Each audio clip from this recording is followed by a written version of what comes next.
Adam 12. Adam 12. Cop Talk America's on the air. Copy. Put me 10-6. I'm tuning into Cop Talk America. Welcome to Cop Talk America, where police discuss the job, answer questions, and respond to law enforcement hot topics around our great nation. With over 100 years combined law enforcement experience, here's your host. Welcome to another episode of Cop Talk America, where we only care about the truth, not your feelings.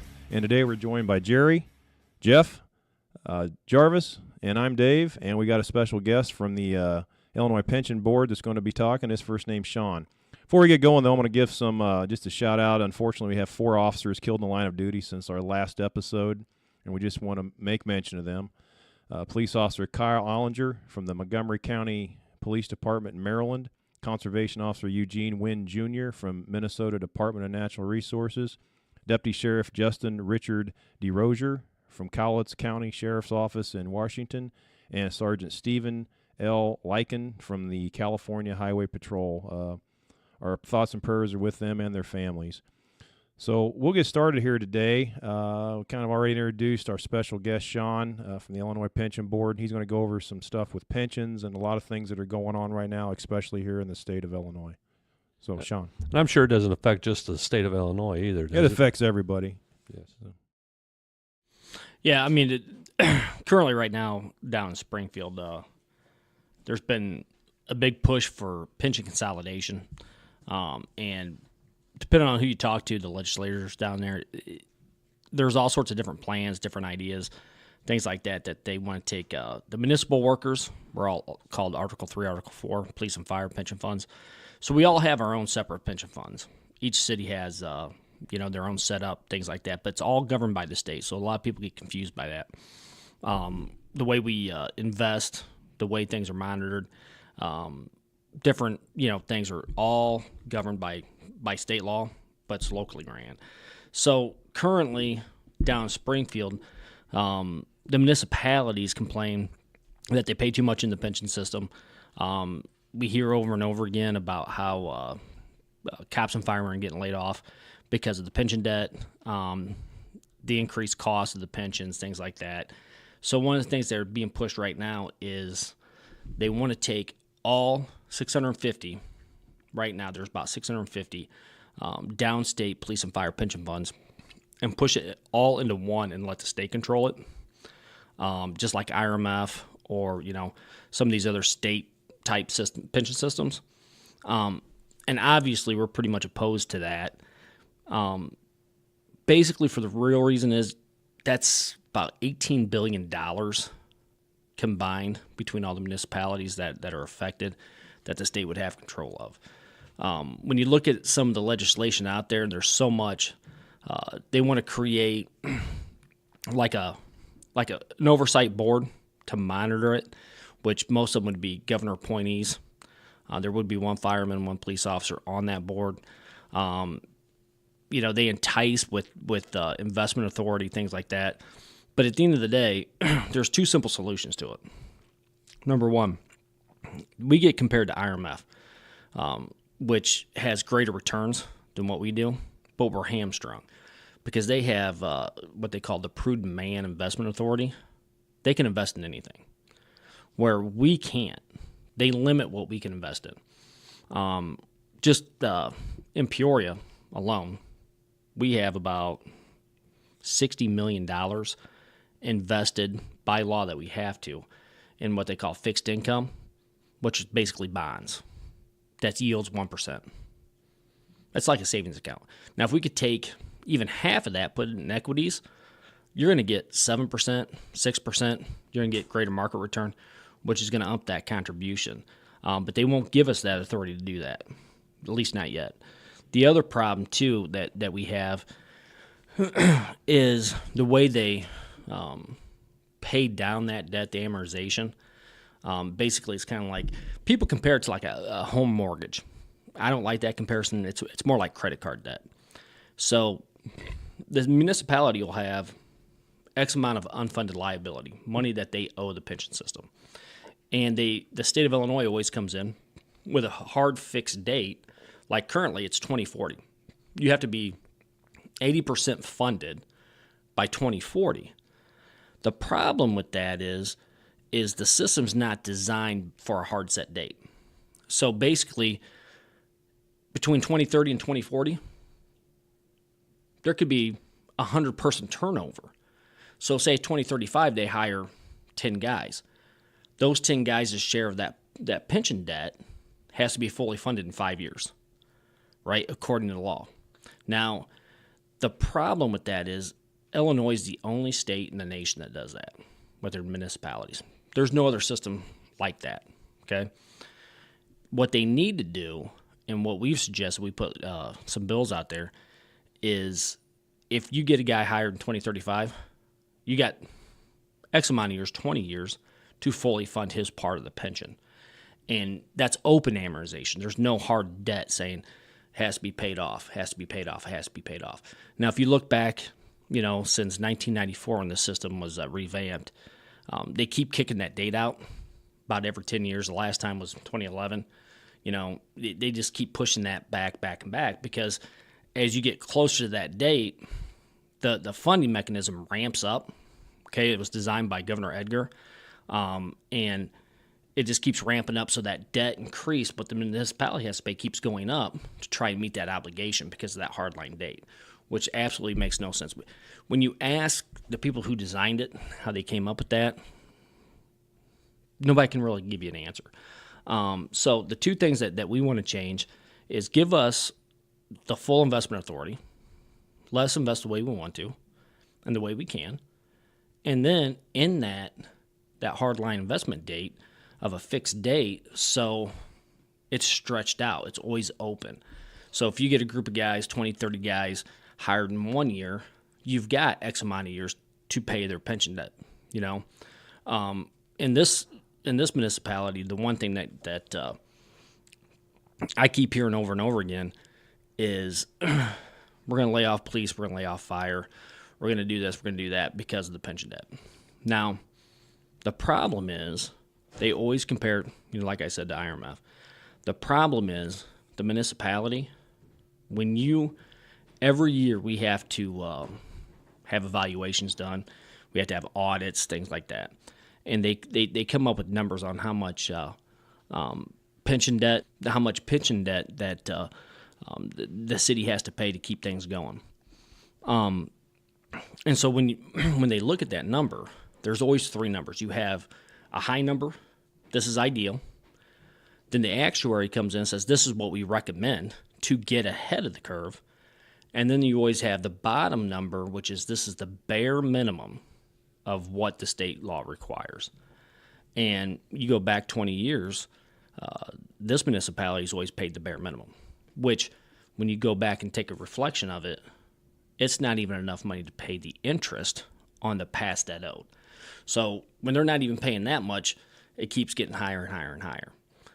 And there's ways to solve it. It's just what it comes down to is municipalities don't want to pay the money.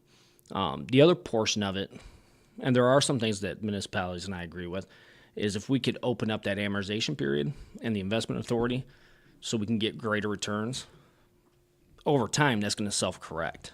They want to make it sound like, at least here, that there's a huge pension crisis. And we can make numbers look like anything.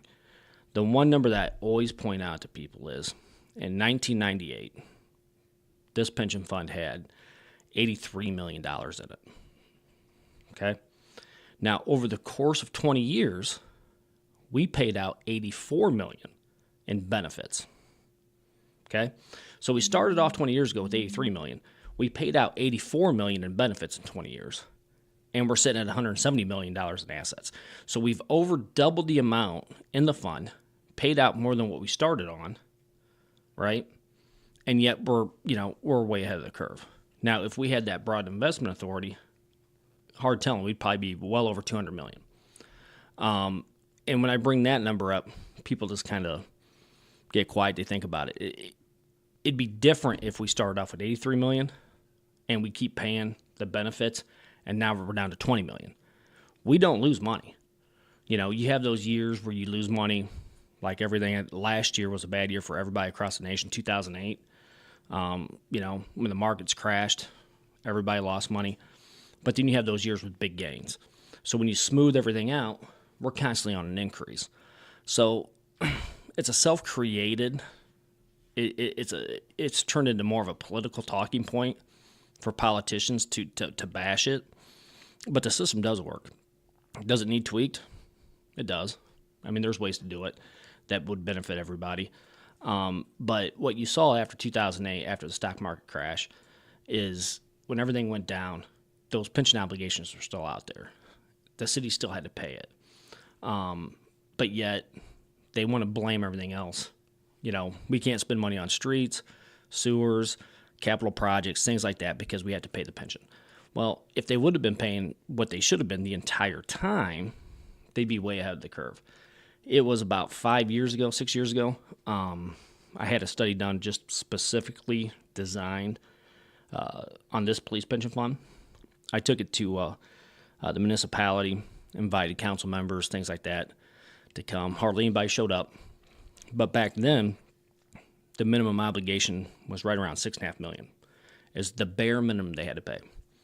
And I told them then, if you increase that to about $9.5 million, you're front loading things, so you're going to get that investment return, and it will stay. And this is not my math because I'm a cop. But if you paid $9.5 million, it would stay that over the course of 20 years. You'd save the municipality $70 million in that course by front loading it now, right? And the municipal leaders looked at me afterwards, the ones that showed up. They agree with the math. They're like, you're right. It does work that way. But then they quickly said, we only have so much money today to fund it. Now, that was 5 years ago. Because they didn't do it, the minimum right now is 10.5. So now they've already exceeded what they have. When they would have just done the right thing 5 years ago, they'd still be at that level playing field. So, it is what it is. There's certain municipalities out there that they always want to throw out. Harvey, Metro East, East St. Louis, Cairo, that are struggling. Cairo, down southern Illinois, struggling a lot because the biggest income down there was the coal mines. They've all been pretty much shut down. Harvey's being investigated by the FBI. That should tell you enough. But when they bring those pension systems up, those funds, they are really like outliers in the grand scheme of things. When you look at the average pension fund, most of them are between 50 and 60% funded, which isn't ideal, but it's definitely not like this big catastrophe like they want to portray it. They want to make it sound like it's just such a horrible system and it doesn't work. I personally, and this is my view, is they see $18 billion combined. Okay, now think about it. They grab that money and combine it into one. A governor-appointed task force or committee, however you want to frame it up, controls that money. It's a money grab. Basically, it's a money grab. The big investment firms, when you look at them, we can't invest in hedge funds. You get these hedge fund managers that they have a lot of special interest, things like that. They would love to see $18 billion because then at that point, you can start investing in that sort of stuff. But then you get the other end of the spectrum that want to, and they're out there, those politicians are out there who want to do away with pensions altogether and make everybody go into like a 401k type system, okay? Which is awful. I mean, there's studies out there to prove that that's just probably about the worst thing you can do. But when you think about it, you get your Edward Jones guy or, whoever out there that's going to do these 401ks, just in this municipality, that's 200 cops and then 260 right now retirees that would have to divert everything. That's more business for them, okay?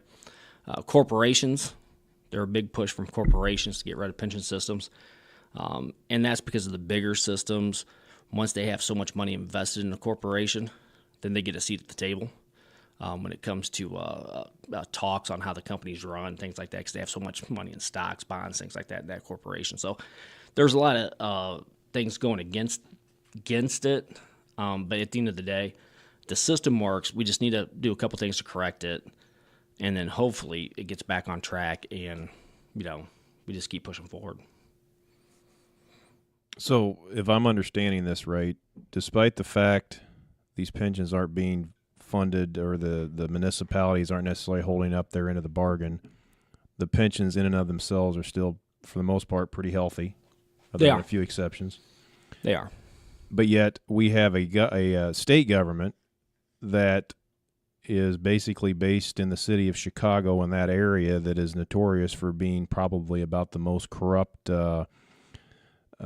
seediest state government in this nation, and they want to take all of our pension money and put it under their control. Am I following this correctly?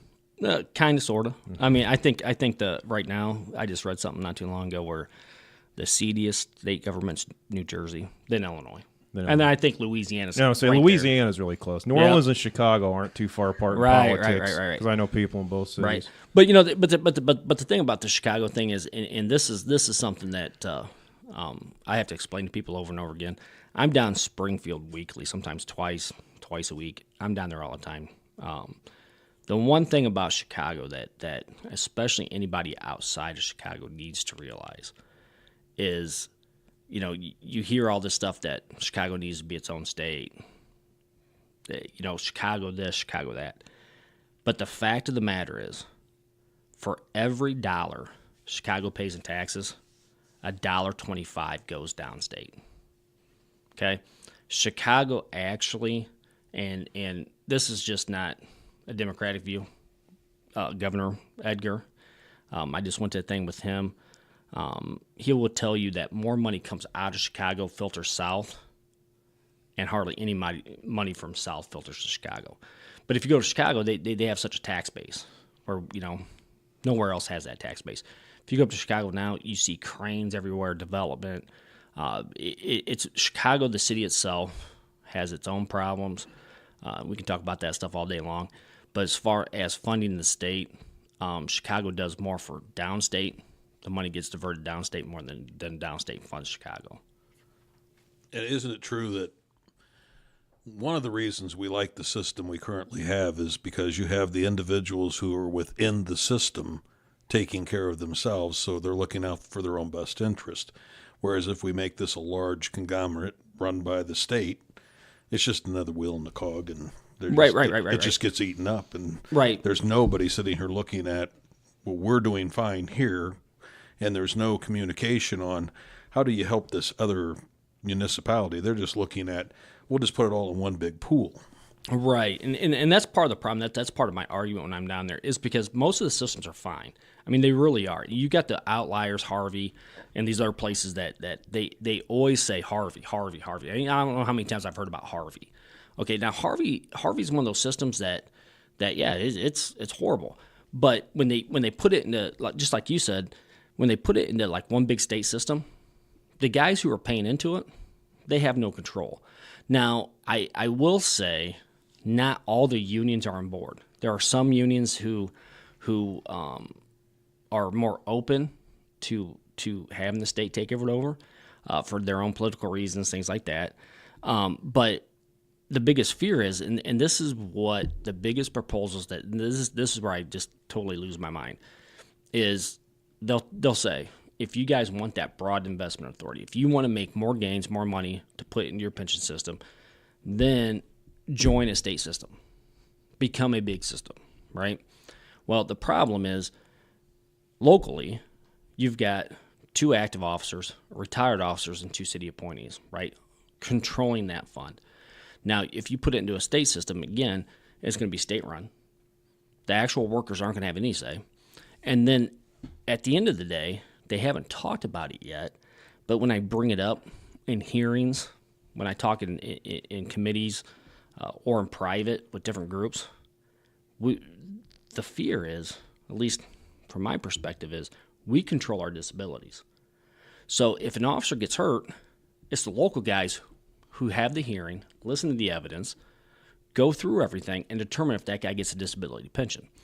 So that's the biggest complaint by the municipality is we pay too much in the pension system, okay, which is nonsense. And I can get into that further if you want, but they complain. X amount of dollars goes to the pension system. But then the next complaint by municipalities are disabilities, okay?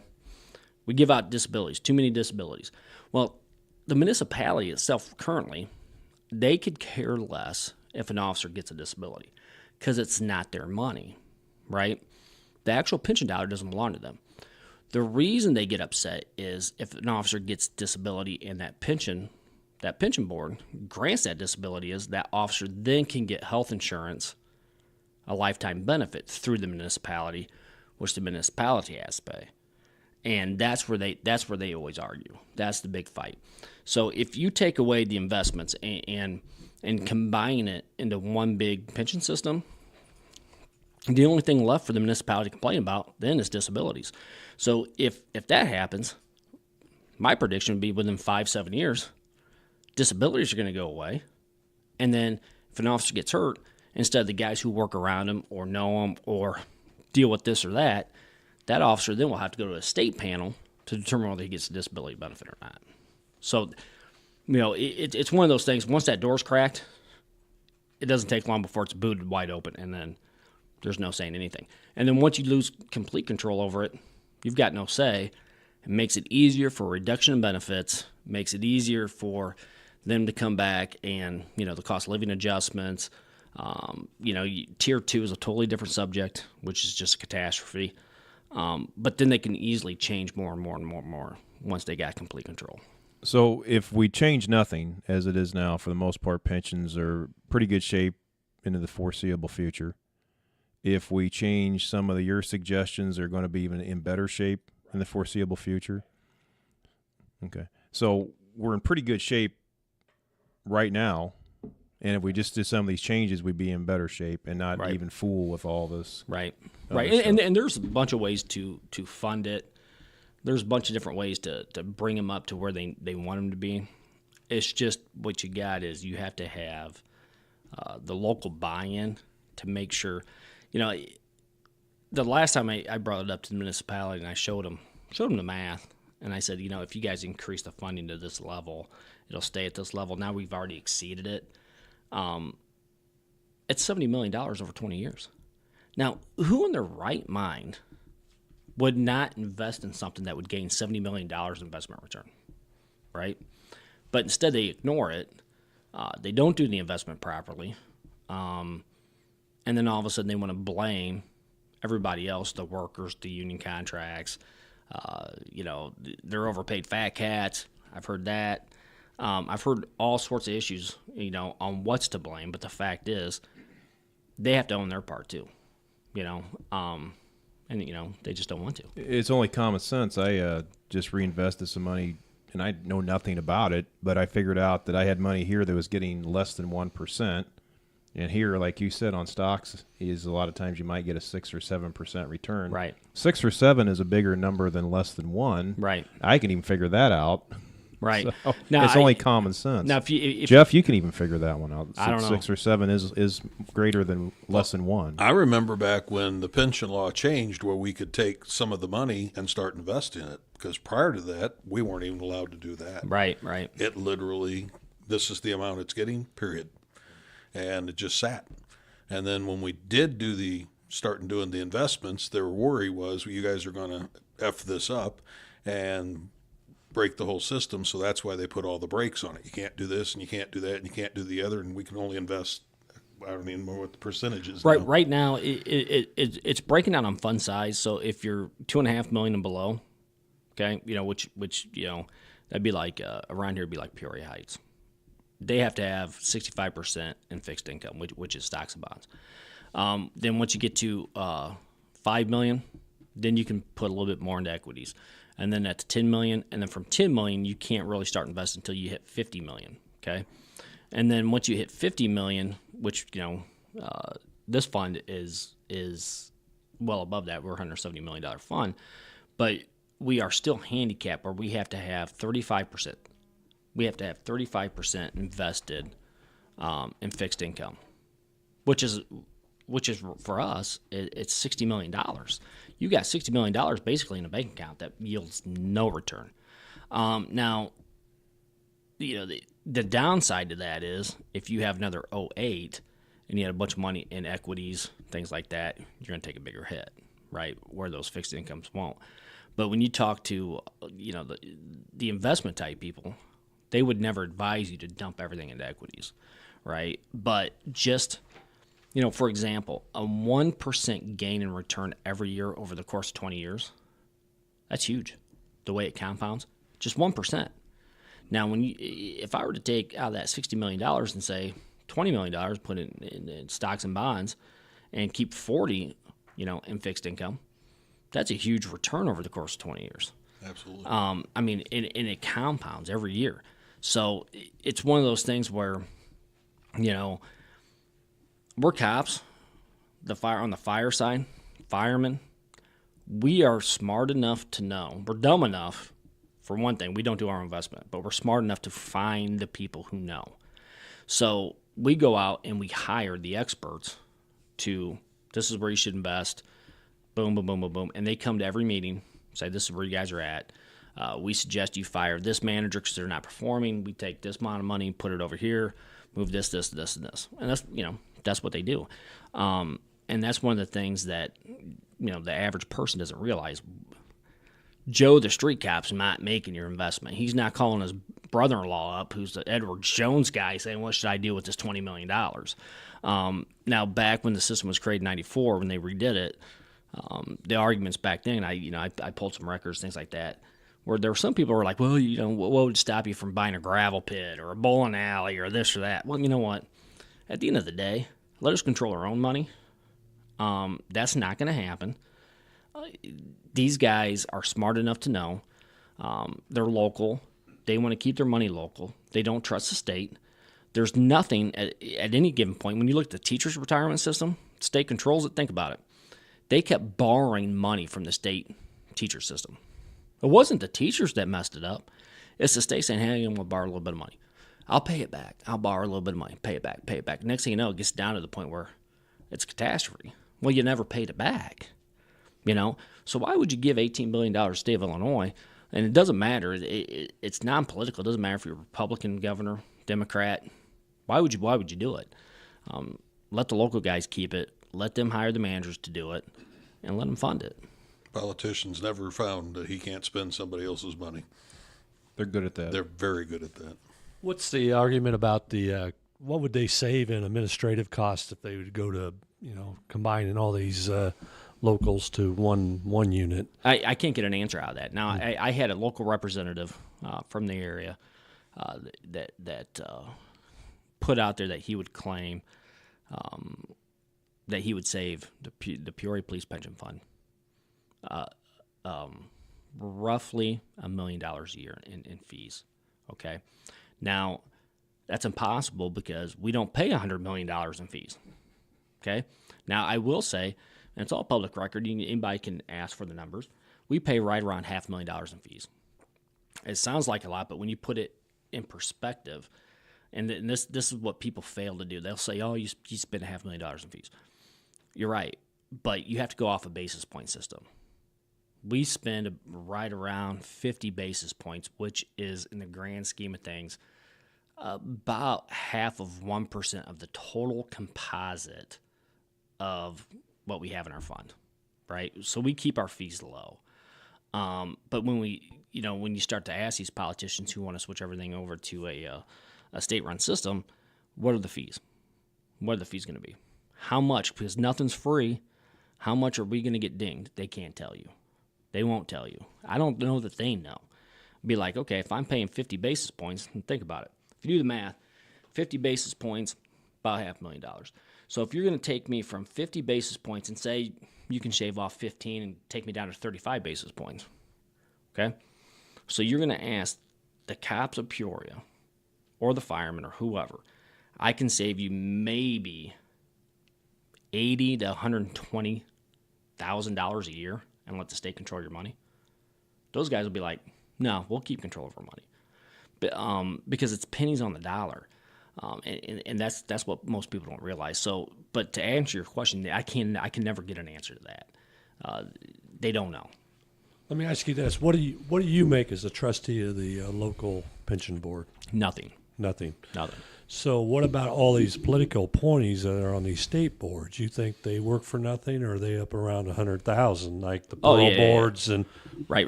these politically appointees? They're not Right. volunteering their time to Right. manage the fund. And that I mean that goes to another point. I mean, whenever you create another layer of bureaucracy, there's money involved. So currently, right now, this has been going on real rough for about a year and a half, and some of the talk is, we'll create this, and if you guys want broad investment return, then you can do it. It's volunteer. So if you want to, you can. This is now what they're trying to put out is if you want to, you can. If you don't want to, you can't. But if you don't, you can't have that broad investment return, right? So they want to say it's volunteer, but basically it's blackmail. No, Join it if you want the broad investment return. Now, to create the system, to combine, because we hired an actual group, a nonpartisan Anderson Economics. The government's used them. Different groups have used them, and they estimate to combine all 650 funds and create one would cost up to $155 million. Okay, to create it, get it up and going, $155 million. Now, who's going to pay that $155 million? It's going to come from the funds, right? The state's not going to kick any money into it. So now, if you do take that, break down that $155 million, that's 10 years. 7 to 10 years worth of investment returns before you break even, right? So 155 million, 7 to 10 years before you can even break even on your investment to get to that broad investment authority, right? So logically, if it's a volunteer system, who's going to volunteer? I wouldn't, because I'd wait. Let's see what happens with it. Let's see what happens, get it up and running, because the first, 50 groups that join it, they're going to foot the majority of that bill to keep it up and running. And then, of course, it's going to be somebody else who's appointed to actually oversee it. And when these discussions happened a long time ago, anybody who's watched a government, any government, state or federal, even municipal, when they start something, it always starts bare bones. Then you get another layer, and then you get secretaries, and then you get runners. And now we got to have a director of this so they can coordinate with that director. Right. And it just keeps growing. So you're 7+ years in order to break even. During that period of time, the cost is going to grow. Sure. And the other thing, too, is, and what I keep pointing out, and what I point out over and over again is not only are you risking that amount of time for your investment return, but you're taking 650 pension systems, pulling them out of the market to create one big. Now, if there's a huge increase in returns in the market, they've just lost all those increases. Okay. Now, of course, if you have an economic downturn, they may have saved some money because they're not losing money. But it's such a huge gamble that it's just completely not worth. It's not worth the risk when basically all you have to do at this point in time, give us a broad investment return and redo the amortization. Two pieces of legislation that cost nothing, cost taxpayers nothing, will have such a profound impact on the system that it's mind-boggling that they just don't do it. But it's about control. Who's the most healthiest pension fund in the state? IRMF. IRMF. And that's why we always get compared to IRMF. IRMF is right around 90% funded, but there's some key differences that are like huge between Article 3 and 4 and downstate. Number one, IRMF has had mandatory funding since 1973. So basically what they say is they'll come into the municipality and say, okay, for your municipal workers who are in this system, this is what you owe us. And that dollar amount, if you don't pay it, we're going to take it out of your sales tax, so we're going to get it one way or the other.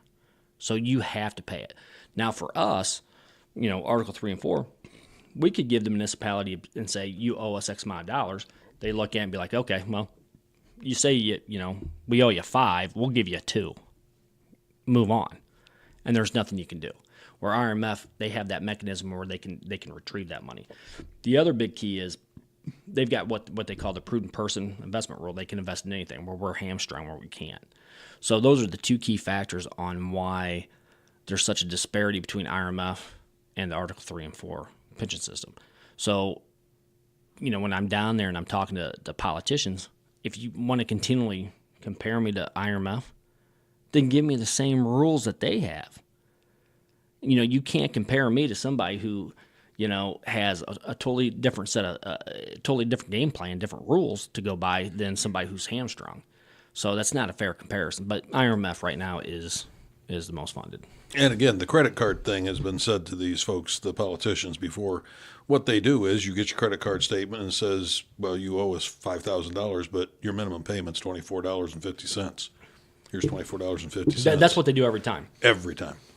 It was probably 6-7 years ago when I got approached by a municipality about our actuarial study.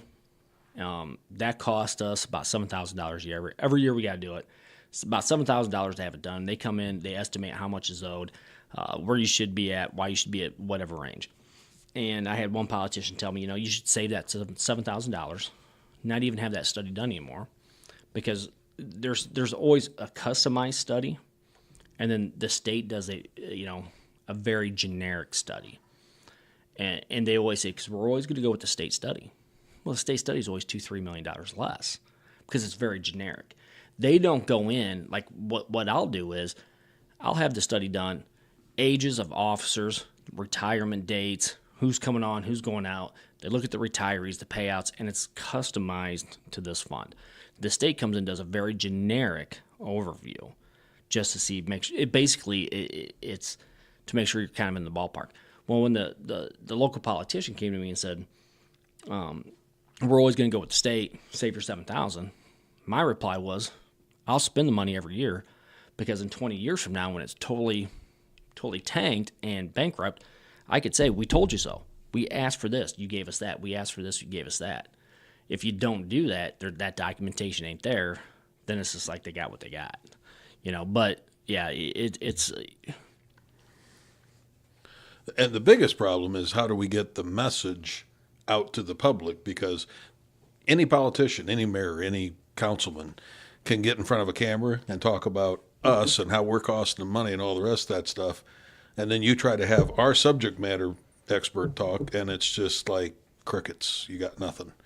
Because when you sit there and try to say, well, because we usually say things too bluntly, well, they're just not paying their fair share. And then they turn right around and go, this is what it said we had to pay, and this is what we paid. Well, that's true. But it also made sure that you understood you're always going to be behind the 8 ball. Right, but say that. But part of the problem with the messaging is cops are horrible for it. We are across the state, but here locally, I had a city manager, some other people going around talking about. I went to town halls where they were saying 80-some% of your property taxes are going to pension funds, right? I had to stop them and say, okay, we're done. We're done with that message, because number one, only 11% of your property taxes locally goes to the municipality. Maybe 80% of that 11%, right? Because I had some guy saying my tax bill is about $10,000, and you're saying $88,500 or whatever it was is going into your pension fund. I'm like, no. You got to look at your tax bill.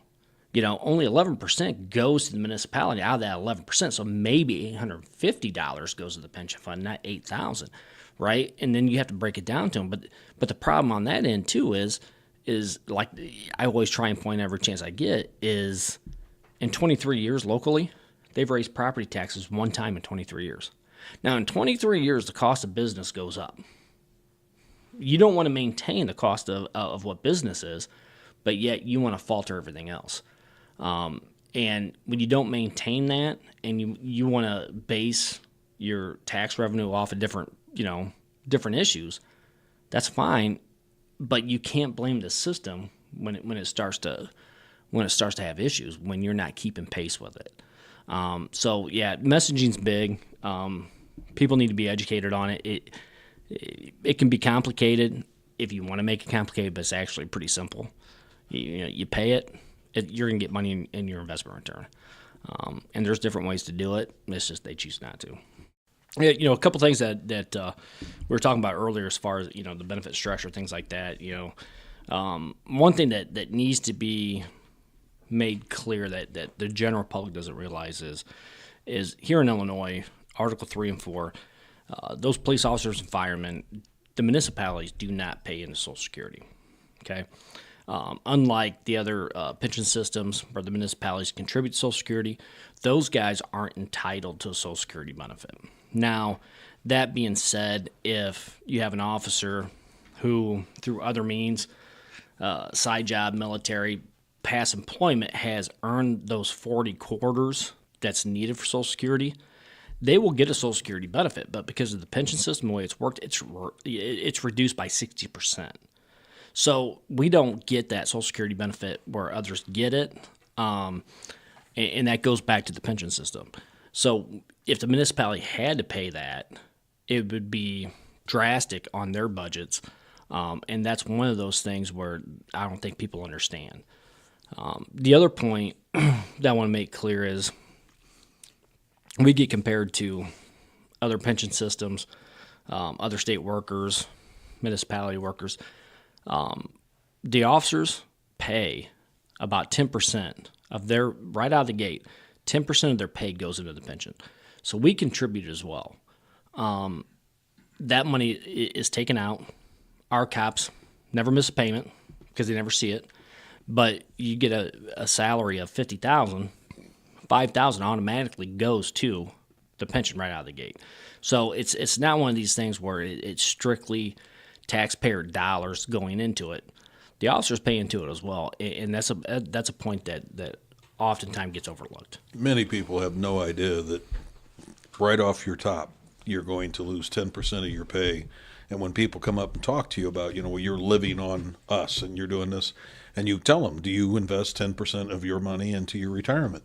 And they go, well, no. I said, we do. Right. And they have no idea that we do. Right. And the other thing, too, that a lot of these other systems get is health insurance. Right. Different workers, depending on what system they get, through contract negotiations, whatever means, will get health care provided. When our guys go, they get nothing.